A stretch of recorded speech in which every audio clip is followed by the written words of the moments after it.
제가 화면을 좀 공유할게요.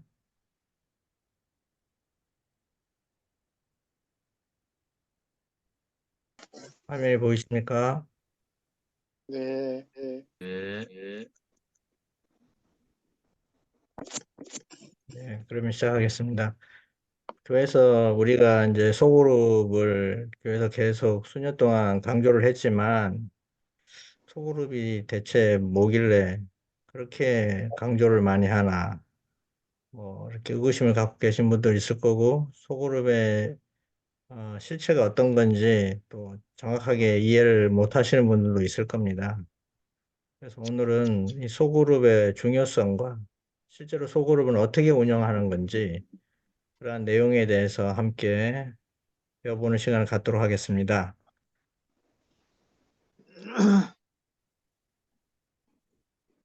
예. 지난번에 우리가 건강교회 8가지 지적 특성에 대해서 배웠습니다. 여기서 이제 우리 6번째가 전인적 소그룹인데요. 이 전인적 소그룹을 좀 구체적으로 우리가 배워보도록 하겠습니다. 이 전인적 소그룹 우리 지난번에 배웠던 그 내용 중에 건강한 재림교회 만들기에는 이런 내용이 있어요. 소그룹은 예수님의 교회의 필수적인 부분일 뿐 아니라 초기 그리스도인들이 교회를 운영한 가장 기본적인 방법이다. 이렇게 써 있습니다. 그러니까 소그룹이 원래 우리 교회 기본 방식이에요. 큰 예배당에 여러 사람들이 모여가지고 드리는 그런 그 교회 형태가 아닌 소그룹으로 모임을 갖는 것은 우리 교회 원래 어, 어, 기본 방식입니다. 그리고 이 초기 교회는 소그룹 형태로 모이는데 초점을 아예 맞췄어요. 그렇게 모이는 것을 중요하게 여겼다는 거죠. 그 예수님 그 이후에 그 제자들도 서로 교제하고 떡을 떼며 기도하기를 심습니다. 어디서 했냐면 가정에서. 예. 뭐 교회 사람들이 함께 모일 수 있는 장소가 뭐 30명도 안 되는 곳이니까 대부분 집에서 이렇게 소그룹 모임을 가졌습니다. 또 그 우리 초기 재림교회들은 어떻게 했느냐면 친목 모임이라는 걸 했어요. 친목 모임이라고 했는데 이 친목 모임은 그냥 사교 목적이 아니고 교제와 간증이 있고 그리스도의 삶을 나누는 시간이에요. 여기서 중요한 게 뭐냐면 간증과 삶을 나눈다는 거. 이게 친목의 중요한 목적이에요. 그리고 어떤 식으로 했냐면 간증과 기도 그리고 서로를 신뢰하는 마음 그리고 교회 노래가 필수 요소로 이렇게 들어가 있었다고 해요. 그런데 우리는 이제 설교가 있어야 되지 않느냐 이렇게 생각하겠지만 이분들은 설교 없는 예배를 드렸어요. 안식일 아침에 친목 모임을 설교 예배에 대신하기도 했다 이렇게 나와 있습니다. 그래서 꼭 설교가 있어야만 우리가 예배를 드릴 수 있는 건 아닙니다. 예, 그래서 친목 모임만으로도 충분한 예배가 될 수 있다는 거죠. 예, 이 예배에 설교 대신에 뭘 했을까요? 예, 간증이 있었습니다. 간증. 성경 공부도 동반되지 않는 경우도 있었습니다. 예. 또 여기 보면 이 전위적 소그룹의 필수 조건이 뭐냐면 자신을 솔직하게 내보일 수 있는 안전한 곳이 돼야 된다 이렇게 얘기해요. 예, 그리스도 안에서 자라날 수 있는 곳. 그리스도 안에서 자라난다는 게 뭡니까? 사랑과 포용의 분위기가 있다는 거죠. 그리고 또 생산적인 사역을 위해서 훈련을 받는 것입니다. 우리가 교회 매주 안식일 날 교회를 매주 온다고 해서 여러분 훈련이 되나요? 그냥 예배만 드리는 거죠. 제가 제자 훈련을 하면서 우리 성도님들께 좀 물어봤어요. 교회를 오래 다니시면서 체계적으로 사역에 대한 훈련을 받은 적이 있냐? 근데 대부분이 받은 적이 없다 그래요. 교회 와서 예배만 드렸기 때문에 체계적인 훈련을 받을 수 있는 그런 환경이 안 되는 것입니다. 그러나 소그룹 사역 안에 있으면, 소그룹 어떤 모임 안에 있으면 거기서 체계적이고 생산적인 사역 훈련을 받을 수 있습니다. 그래서 우리가 참다운 일꾼들을 양성하고 싶다면 이 소그룹은 반드시 필요한 것입니다. 엘리지 화이트이 이 소그룹을 절대적으로 지지했다는 내용은 지난번에 우리 다 배웠죠. 엘렌 지 화이트의 그 전 교회 증언 7권에 보면 이런 말씀이 있죠. 적은 무리로 된 반들을 만드는 것. 이게 그리스도 활동의 기초가 된다 그랬죠. 적은 무리로 된 반이 소그룹을 의미합니다. 그리고 교회 신자가 많으면 많을수록 뭐 하라는 거예요? 작은 반들로 나누라 그랬어요. 신자뿐 아니라 불신자들을 위해서도 일하라. 여기 뭐냐면 신자는 뭘 하죠? 양육을 하고 불신자는 전도를 하는 것이 바로 이 작은 반들의 역할입니다. 이 소그룹의 역할이죠. 어, 우리가 그래서 자연적 교회 성장에서 얘기하는 그 소그룹, 전인적 소그룹의 원리에 보면 번식, 번식을 위해서는, 교회가 번식을 위해서는 리더들이 반드시 세워져야 되고 계속 개발돼야 한다. 세워지고 개발돼야 한다는 건 뭐냐면 새로운 리더들을 계속 만들어내야 된다는 거죠. 그리고 여기 또 무슨 중요한 내용이 있냐면 성경 구절을 매일의 삶에 적용시키는 소그룹이 되어야 한다. 이렇게 있죠. 이게 소그룹에서 중요한 게 뭐냐면 성경 말씀을 통해서 그들의 삶이 변화되는 과정을 만들어내야 돼요. 그래야만 소그룹이 생존할 수 있고 또 소그룹이 번식을 할 수 있습니다. 우리가 교회만 다니면 우리가 예배만 보면 우리가 이런 생각하죠. 예배를 가면 예배를 보는데 왜 사람들이 안 변할까? 매주 안식일 날 교인들이 다 와서 100명이 넘는 교인들이 예배를 드리는데 왜 우리 교회에 영적인 변화가 없을까? 이렇게 고민하시는 분들이 많이 계세요. 그리고 저녁 집회에 사람들이 안 온다. 오늘 우리 김상태 장로님 그 설교 하셨는데 왜 교인들이 저녁 집회 안 오지? 교회 저녁 집회로 와야 되는데 왜 안 오지? 그러니까 그분들이 예배를 참석하지 않는 이유를 우리가 곰곰이 생각해 봐야 돼요. 그분들이 예배를 참석하지 않는 이유는 예배의 필요성을 못 느끼기 때문에 그래요. 예배는 어떤 겁니까? 여러분, 예배는 우리가 하나님의 사랑과 은혜를 충만히 받았을 때 그것을 하나님께 경배로 돌려드리는 예식이에요. 그러니까 그 충만한 삶, 은혜와 하나님의 사랑의 충만한 삶이 내 안에서 일어나야만 비로소 우리가 경건한 예배를 드릴 수 있고 은혜 충만한 예배, 영성 있는 예배를 드릴 수가 있어요. 근데 그게 빠져 있는 상태에서 그냥 예배에 오라고 하면 사람들이 오지를 않습니다. 그래서 우리가 소그룹을 통해서 이들의 삶이 말씀 안에서 변화되는 경험이 일어나도록 하고 그런 변화들의 결과물로 예배가 예배 사람들이 오도록 만들어야 되는 것입니다. 그리고 여기 뭐 개인적인 문제나 질문들을 내놓을 수 있는 곳이 되어야 한다는 얘기는 우리 앞에 있는 책의 내용과 같은 내용이죠. 예. 그리고 여기 보면 교회 생활에서 가장 핵심이 되는 게 뭐냐면 이 소그룹이 돼야 됩니다. 이 소그룹은 이 교회 성장에 아주 중요한 원리를 차지하고 있어요. 우리 교회가 성장해야 되는 굉장히 중요한 과제를 안고 있지만 이 소그룹을 우리가 실현시키지 않고는 교회를 성장시킬 수가 없습니다. 그래서 소그룹은 반드시 우리가 해야 되는 성장을 위해서는 반드시 해야 되는 어, 필수 필수 핵심 요소가 되겠습니다. 한국교회 트렌드 2023이라고 하는 이 목회 데이터 연구소에서 이 조사를 한 게 있어요.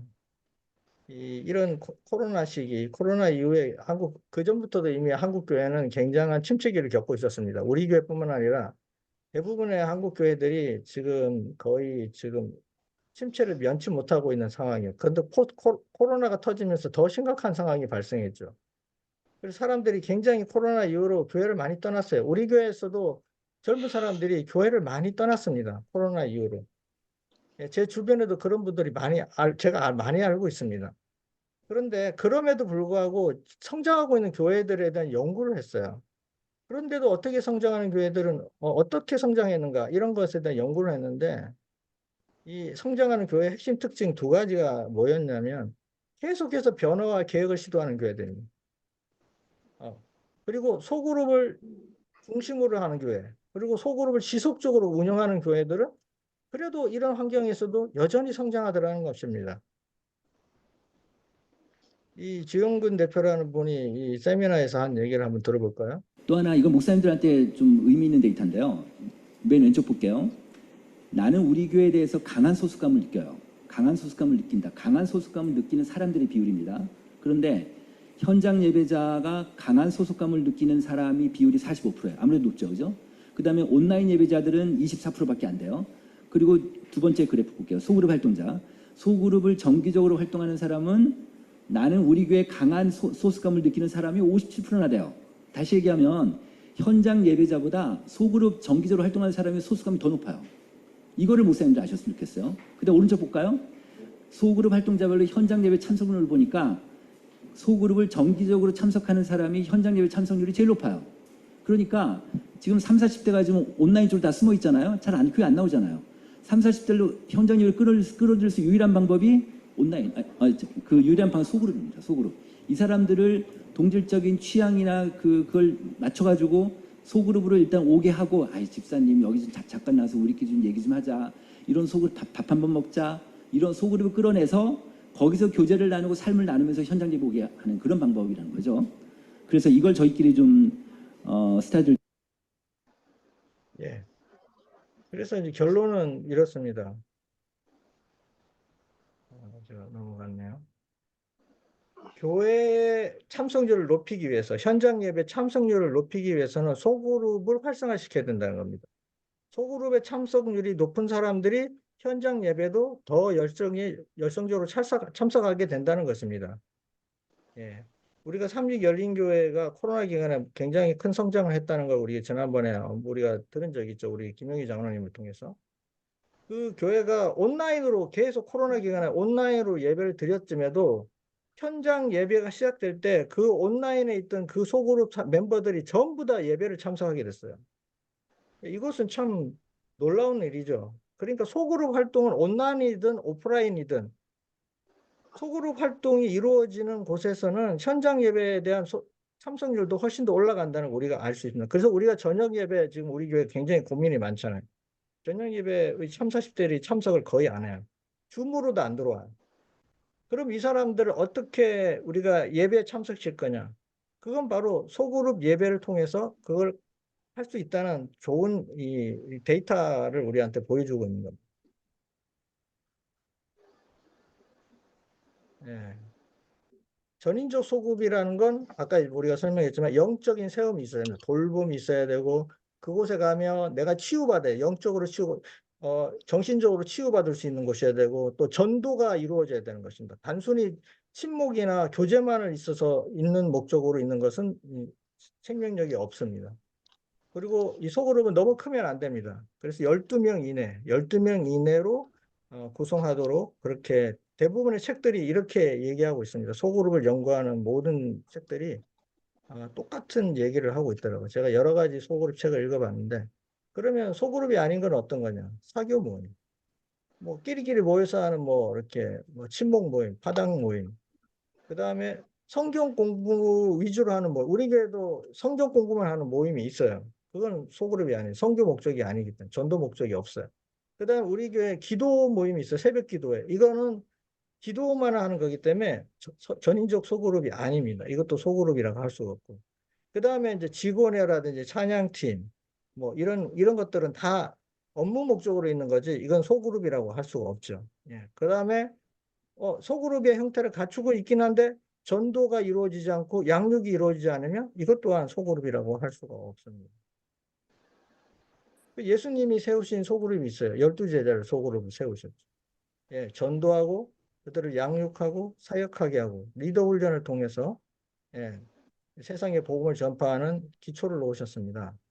예, 세우고 리더를 세우고 또 그들이 성숙하게 하고 전도 계획을 세우고 또 성장하게 하고 예, 먼저 전도를 하고 그 전도한 영혼들을 양육하고 그 양육한 영혼들이 사역을 할 수 있도록 훈련시키고 그리고 그들이 또 예비 리더가 되고 그 예비 리더가 되고 그 리더가 또다시 또 다른 그 소그룹을 만들어내고 이런 배가 과정이 이루어지는 게 이 소그룹의 성장 사이클입니다.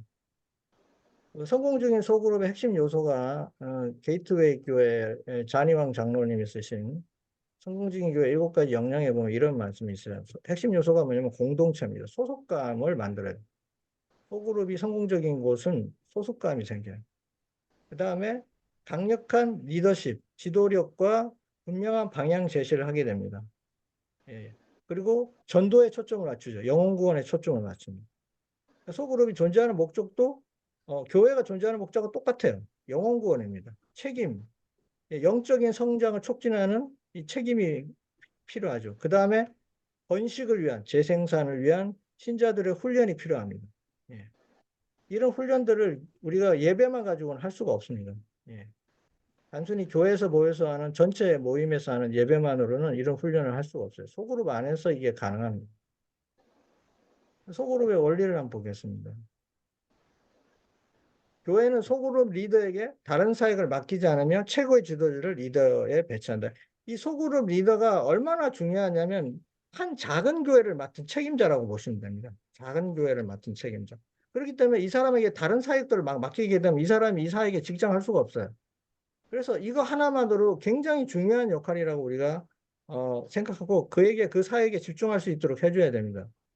예, 지금 우리 교회는 이게 부서 중심으로 돼 있다 보니까 뭐 소그룹 리더 역할을 해야 돼. 저도 뭐 선교 사역, 뭐 안교 사역 뭐 여러 가지 하게 되잖아요. 그러면 이게 사역의 효율성이 떨어지는 거죠. 그래서 가능하면 소그룹 리더에게는 그 사역만 할 수 있도록 이렇게 배려를 해줘야 됩니다.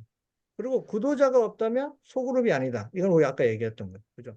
소그룹에는 네 가지 중요한 영역이 있어요. 말씀, 교제, 식사, 기도. 이거는 설교가 아니고 말씀이라는 건 성경 말씀이 될 수도 있고 또 간증이 될 수도 있고 예, 이런 것들이 다 포함됩니다. 예.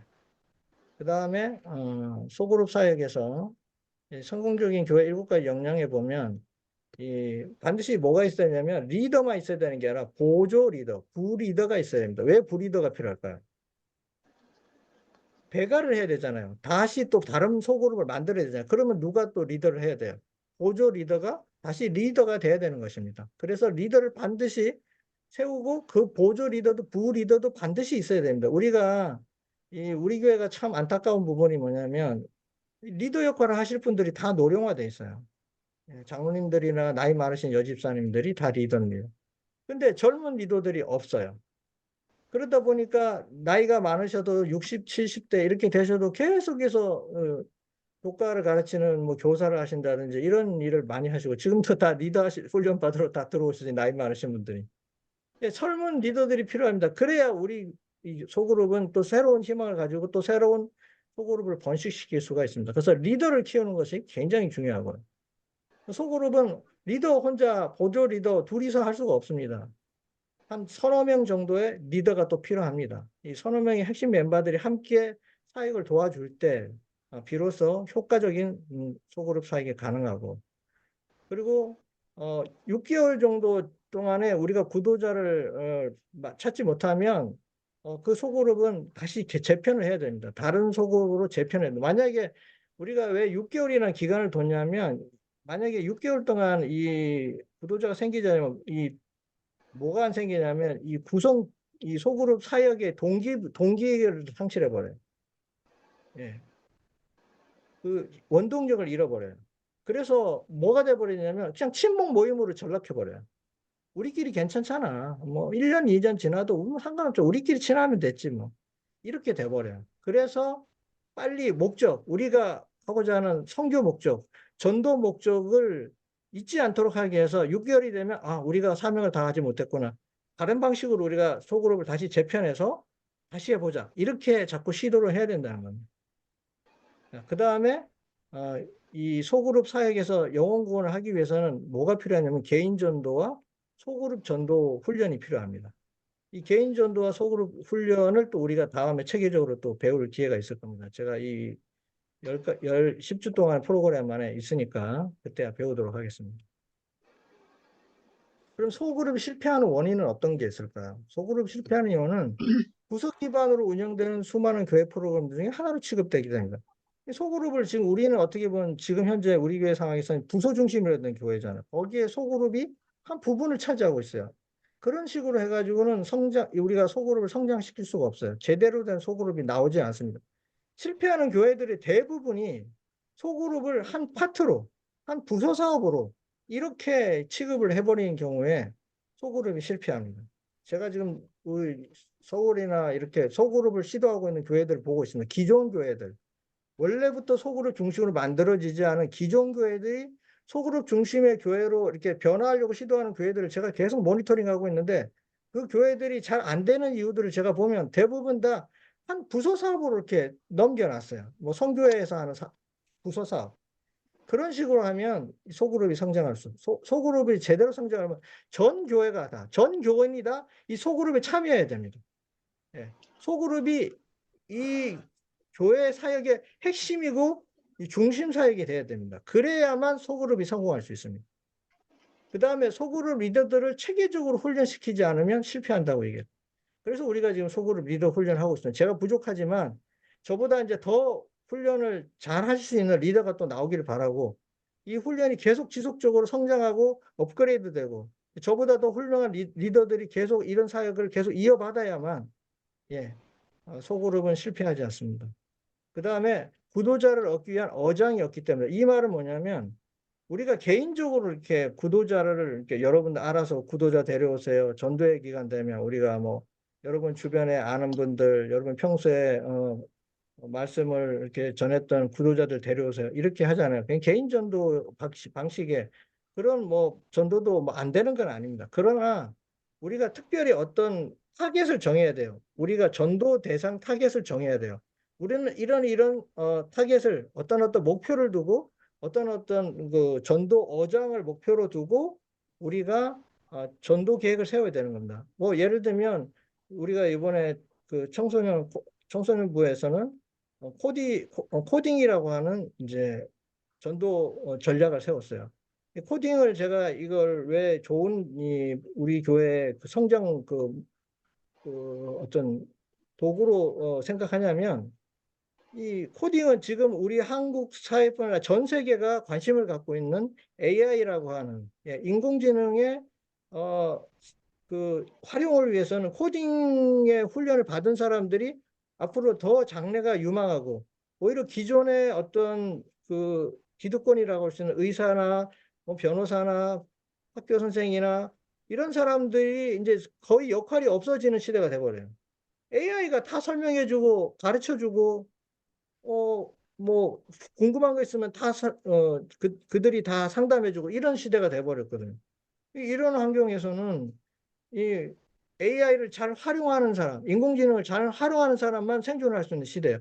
그러다 보니 세상 사람들도 이 코딩 교육에 굉장히 관심이 많은데 가르칠 사람이 없어요. 이 인력이 굉장히 부족합니다. 다행히 우리 교회는 허준성 집사님이라고 하는 굉장히 소중한 자원이 있어서 그분이 또 헌신하기라고 이런 사역에 헌신하겠다고 하셔서 우리가 이 코딩 교육을 잘해서 성장을 시키기만 하면 성공시키기만 하면 지금 이거 배우겠다고 줄 서 있는 사람 세상에 너무너무 많습니다. 우리가 그 사람들 무작위로 데려오는 게 아니라 우리 안에서 성경 공부를 하게 하고 이분들이 침례를 받기 위해서 준비하게 하고 우리가 그분들 코딩 교육을 믿지 않는 자녀들이 코딩 교육을 받게 할 때 그분들도 함께 우리가 가르치는 이 말씀을 배울 수 있게 만들고 이렇게 해서 우리가 정말 우리가 원하는 그 세상에 있는 그 젊은 학부모들 이런 분들 또 젊은 청소년들을 우리 교회에 우리가 영혼들을 인도할 수 있습니다.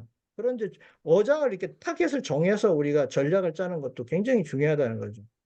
우리 알파시티 교회에 맞는 어장은 어떤 것인가? 이런 것도 우리가 연구를 해봐야 됩니다. 그 다음에 교회 지도자들이 영적인 모범을 보여주지 못하고 소그룹에 대한 헌신이 없기 때문이다. 당연한 얘기겠죠. 영혼 구원을 하고 소그룹을 번식킨 다음 교회를 개척하는 비전이 없기 때문이다. 우리가 그냥 우리 교회만 잘 되면 되지, 우리 교회만 성장하면 되지, 이런 어떤 아니라는 방식의 목표를 두면 우리가 정말 실패하면 그만이지, 이렇게 생각할 수 있지만 우리 교회는 영남합회 수많은 교회들의 헌신으로 만들어진 영남합회 선교센터 안에 있는 교회입니다. 그래서 많은 교회들이 우리 교회가 어떤 역할을 할지 주목하고 있어요. 우리가 우리만의 성장 이익만을 추구한다면 이것은 하나님 주신 우리 교회 주신 축복에 우리가 그리고 연합 앞에 있는 많은 성도들이 저희들에게 보여주신 그 성원에 우리가 답하는 방법이 아니겠죠. 그래서 우리가 더 많은 영혼들을 구원하고 훈련시키고 그리고 우리 교회가 차고 넘쳐서 다른 이웃 교회들에게 도움을 주고 또 다른 곳에 교회를 개척할 수 있는 비전을 가지고 있어야 됩니다. 그런 비전이 있을 때야 비로소 우리가 더 큰 목표를 가지고 우리가 반드시 이 사역을 성공시키겠다는 강한 사명감을 갖게 되는 것입니다. 제가 이제 총 정리를 하면 이 소그룹이라는 것은 전도, 양육, 사역, 예비 리더 훈련, 재생산이 이루어지는 작은 교회라고 정의할 수 있습니다. 12명 정도의 가정 기반의 교회입니다. 왜 가정 교회가 좋을까요? 건물이 있는 교회가 훨씬 좋지 않을까요? 예, 반듯한 건물이 있는 교회가 훨씬 좋지 않을까요? 사람들이 교회에 대한 선입관념을 갖고 있어요. 또는 아니면 편견도 가지고 있고 또 거부감도 있어요. 왜냐하면 교회라는 곳은 자기가 가지 않는 낯설은 곳이잖아요. 새로운 사람들에게는 교회는 넘기 어려운 문턱이고 벽일 수 있습니다. 그러나 가정은 친구 집 가정에 얼마든지 방문할 수 있잖아요. 내가 아는 사람의 집에 식사로 초대해서 갈 수도 있고, 예, 그러니까 가정이라는 건 누구나 친밀하게 다가올 수 있는 그런 환경이 됩니다. 예. 그래서 가정에서 교회를 만들면 새로운 신자들이 쉽게 친숙하게 우리가 원하는 모임에 참석할 수 있다는 거죠. 그래서 가정 기반의 교회가 굉장히 중요한 겁니다. 그리고 구도자가 없으면 소급이 아니다. 전도를 목표로 구성해야 된다. 아까 다 말씀드린 6개월 안에 구도자를 찾지 못하면 중단하고 다른 그룹으로 구도자가 있는 다른 그룹에 재배치한다. 여기서 구도자가 있는 다른 그룹에 재배치한다는 말은 뭐냐면 우리끼리만 있으면 어떨까요? 그냥 친목 단체가 돼버리겠죠. 근데 구도자가 우리 안에 있으면 어떨까요? 구도자 중심으로 모든 그 교회 운영이 어떻게 소그룹 운영이 그 구도자에 다 맞춰지는 것입니다. 우리가 가정에 아기가 태어나면 어떻게 됩니까? 모든 가족들이 다 뭐에 집중합니까? 그 아이에게만 집중합니다. 그 아이를 양육해서 잘 자라도록 하는데 모든 사람들이 신경을 쓰죠. 예, 그 아이가 울면 그 아이가 왜 우는지, 그 아이가 아프면 그 아이가 왜 아픈지 전부 다 거기에 관심을 갖게 돼요. 그 아이들은 어떻습니까? 조금만 돌봄이 없으면 어떻게 돼요? 금방 아프거나 금방 다치거나, 예, 잘못하면 죽을 수도 있어요. 그렇기 때문에 우리가 구도자를 바라보는 시선이 그런 영적 아기를 바라보는 시선이 되기 때문에 그 소그룹은 어떤 상태가 되냐면 새로운 구도자가 들어와도 그들을 위해서 준비된 소그룹이 될 수 있습니다. 그들에게 관심과 애정과 그리고 그들을 위한 준비를 하게 되는 것입니다. 그리고 환영, 이 소그룹 순서는 이렇습니다. 환영, 식사, 게임, 찬양, 말씀 나눔, 기도 나눔, 순서 진행. 여기서 우리가 게임을 보고 좀 낯설어하시는 분이 게임이 뭘까? 왜 게임을 하지? 우리야 게임 없어도 되죠. 우리야 뭐 밥만 먹고 뭐 찬양하고 말씀 보고 기도하면 되니까. 그러나 새로운 사람들은 우리의 환경이 낯설지 않습니까? 그들에게 편안함을 주고 긴장을 풀게 하려면 또 그들하고 우리가 빨리 친해지면 어쩌면 웃음이 필요합니다. 즐거움이 필요합니다. 그렇게 하기 위해서 우리가 게임을 하는 겁니다. 그들을 위해서. 예, 그들하고 빨리 친해지고 그들이 거기서 웃게 되면 사람이 긴장이 확 풀려요. 예, 그리고 빨리 친해집니다. 같이 웃는 얼굴을 보고 얘기하면 훨씬 더 우리가 그들에게 말을 전할 때 어떤 말씀을 전해도 그들이 친숙하게 받아들이고 거부감 없이 받아들이게 돼요. 그래서 우리가 게임을 통해서 그들의 긴장을 풀어주고 이렇게 하는 것입니다. 새신자들이 단계별로 양육되는 제자 훈련 과정이 있어야 재생산이 이루어진다. 그래서 새신자가 오면 우리는 이미 계획이 있어요. 이 사람을 어떤 식으로 양육할 건지. 이 사람이 만약에 신앙생활을 했던 다른 기독교에서 신앙생활을 했던 사람이냐 아니면 기독교 신앙이 전혀 없는 사람이냐 그 단계에 맞춰서 이 사람을 우리가 제자 훈련을 할 겁니다. 그래서 우리 교회가 새마음 새형이라든지 그다음에 패스트 과정이라든지 JDTS라든지 이런 과정들을 우리가 다 공부했던 이유는 이 새신자가 왔을 때 그 한 사람에게 맞춤형으로 제자 훈련을 시키기 위해서 그런 과정들을 우리가 다 교회에서 훈련을 했던 것입니다. 예, 이렇게 되면 새신자가 재생산이 지금 우리 교회는 보시면 신순희 성도님이라든지 또 우리 윤혁준 형제 이런 분들이 이제 새신자들이잖아. 이런 분들이 옛날에는 어땠습니까? 새신자에 대한 준비가 안 돼 있었어요. 그 사람 우리가 어떻게 훈련시켜서 양육할 것이냐 훈련이 안 돼 있었지만 지금은 우리가 이제 그들을 훈련시키는 준비가 되어 있기 때문에 체계적으로 지금 그들을 훈련시키고 있습니다, 교회가. 예, 더 많은 사람들이 우리 교회 오게 되면 더 많은 훈련을 받은 지도자들이 필요하겠죠. 바로 여러분들이 그런 리더 역할을 해주셔야 되는 것입니다. 소그룹과 목장, 소그룹은 뭐고 목장은 뭐야? 이렇게 헷갈리시는 분들이 있는데, 간단히 얘기하면 이 소그룹이나 목장이나 같은 말인데, 소그룹의 집합체를 목장교회라고 보통 불러요. 예. 여러분, 교회는 건물이 아니고 사람이라는 거 여러분 다 이제 동의하시죠? 어떤 분들은 건물이 교회지 뭐 사람이 무슨 교회. 여러분, 알파시티 교회가 건물이 없어지면 교회가 없어지나요? 여전히 알파시티 교회는 존재합니다. 왜요? 그 사람들이 있기 때문에. 예. 교회는 건물이 아니라 사람이. 그러니까 장소는 중요하지 않습니다. 교회가 존재하는 곳, 사람이 있는 곳이 바로 교회이기 때문에 가정도 교회일 수 있고 우리가 드리는 이 건물 안에 있는 것도 교회일 수 있는 것입니다. 교회는 예배가, 교회의 목적을 어떤 분들은 예배라고 이렇게 하시는 분들이 있는데 그것은 잘 모르셔서 하시는 말씀이고, 우리 하나님께서 교회를 설립하신 목적은 선교를 조직적으로 하라고, 체계적으로, 효율적으로 하라고 만드신 겁니다. 예배는 나 혼자도 드릴 수 있고요. 가족끼리도 드릴 수 있습니다. 예.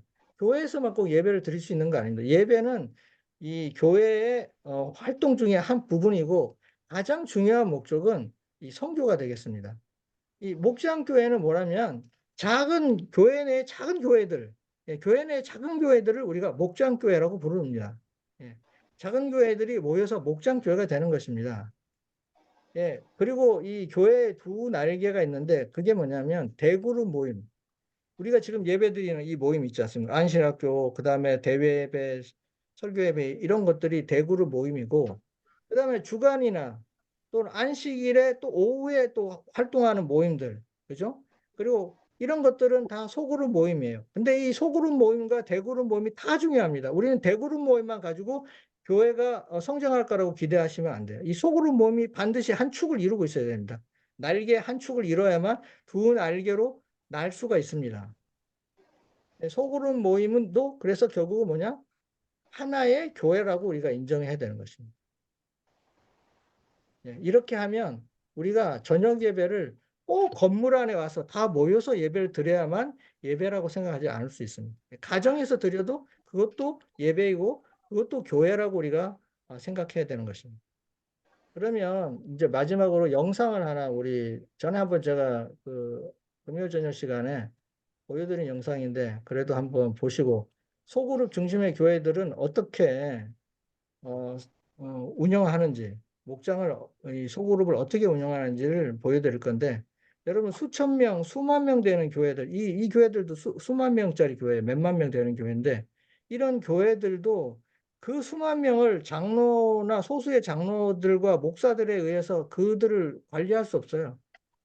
그 유지가 안 됩니다. 그리고 그들이 그렇게 하나의 공동체로 똘똘 뭉치게 할 수 없습니다. 그건 뭐냐면 다 작은 소그룹, 작은 교회들이 활동이 왕성하게 이루어지기 때문에 그 집합체들에 의해서 그 교회가 수만 명이 유지되는 것입니다. 그러니까 큰 교회들이 계속해서 끊임없이 성장하고 그 상태를 유지할 수 있는 이유는 작은 소그룹들의 힘입니다. 그 작은 소그룹들의 그 건강한 상태, 주중에 그 소그룹들이 계속 활동하고 있기 때문에 그들이 말하는 주일 예배 때 다 모여서 함께 그 시너지를 내는 것입니다. 예.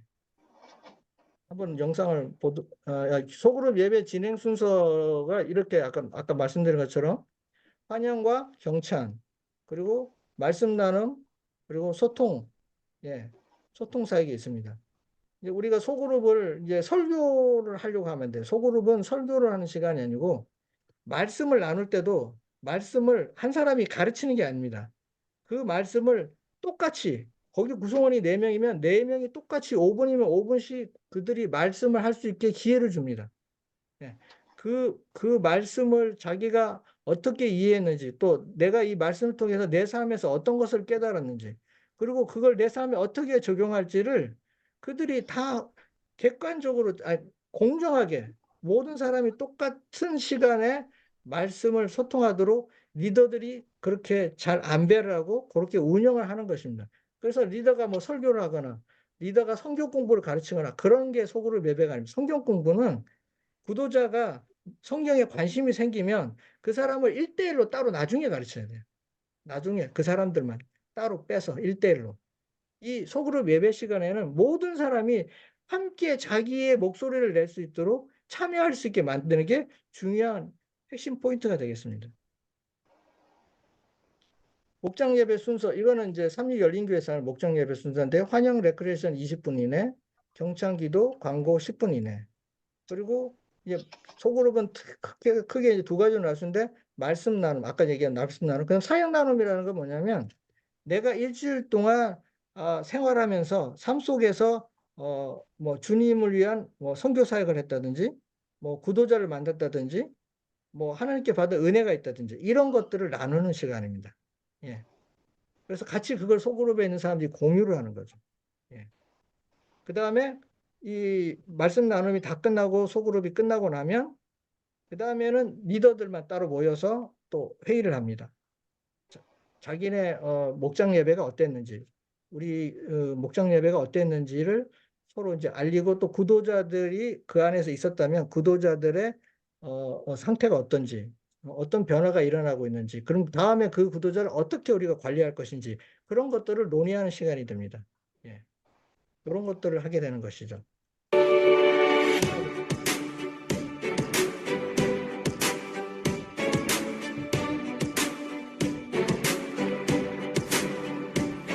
They say you're the king of everything, the one who taught the wind to sing, the source of the rhythm my heart keeps beating. They say you can give the blind their sight. 이렇게 고전 날에 와주셔서 감사합니다. 저희 교회에서 1년에 2번씩 봄, 가을로 해서 주위의 이웃분들이나 아니면 친구, 언니, 동생들 중에서 내가 정말 이 사람 너무 사랑하는 사람이다. 쉽지가 않은데 오늘 오셔서 초대 영해 주셔서 너무 감사합니다. My life, I know it's never really been mine, so do with it whatever you like. 잘 되겠습니다.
박경환입니다.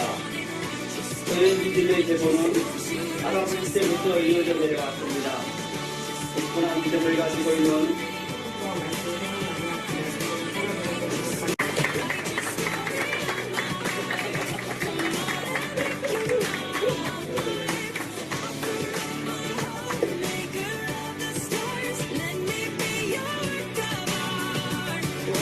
제가 교회 목사님 여러분들을 위해서 잠깐 제가 축복 기도하고 오늘 순서를 모두 마치겠습니다. 제가 기도하겠습니다. 하나님 귀한 만남을 허락하여 주심을 감사함을 드립니다.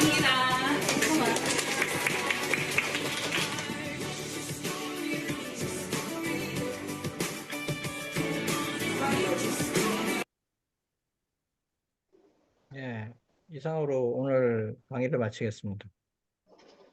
질문이나 또 뭐 소감이나 뭐 뭐든지 좋습니다. 뭐 하시고 싶은 말씀 있으시면 잠깐 시간을 나누도록 하겠습니다.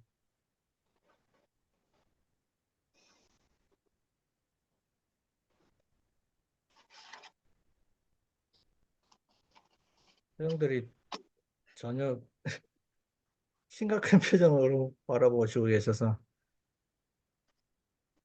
장로님, 이 자료, 오늘 강의 자료를 올려주는 거죠?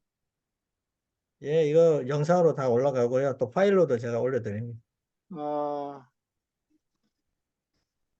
이거 조금,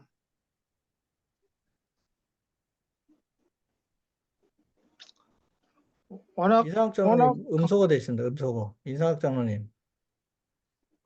워낙 강의 내용이 좋아서 계속 봐야 될 것 같은데요. 따로 할 말이 없는 것 같은데요. 예. 이 전체 단톡에 올립니까? 어디 올라옵니까? 요 내용이. 교회 카톡에 올리고요. 그 다음에 파일은 제가 제직방에 올리고 있습니다.